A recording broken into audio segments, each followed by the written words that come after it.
Lenza bengalindelekile igcome elisha. Ngibingelele lapho ngamukele Mbule emakhaya kwesimanzonzo uthola khona indawo zamaskandi. Mbule emakhaya igcome elisha lenze bengalindelekile ukuthi ngaqhamuka kulona. Emva kokuthi igcome elisha lingene lapha ey'nkundleni zokuxhumana lancoma umsebenzi kaJumbo abahlanganise khona noKhuzani lengoma ethi noma ungavala. Abantu abaningi ngempela bathukile bebona igcome elisha lincoma lengoma. Lishilo ngempela ukuthi inhle enze uJumbo noKhuzani ukuthi bekhiphe lengoma emnandi kanje. Wasethi ngempela ukhombisile ukuthi basebenzisane kahle. Mbule emakhaya abantu abaningi ngempela bese bexaye ukuthi hayibo ngabe igcome ngempela elincoma lengoma.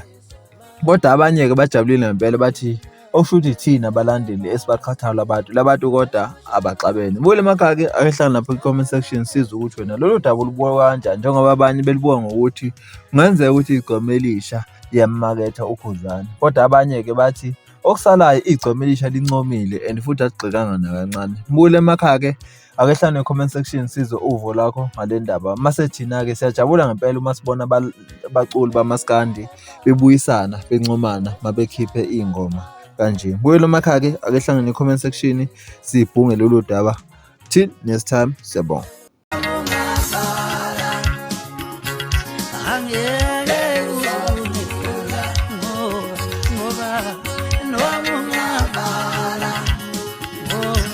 Yeah.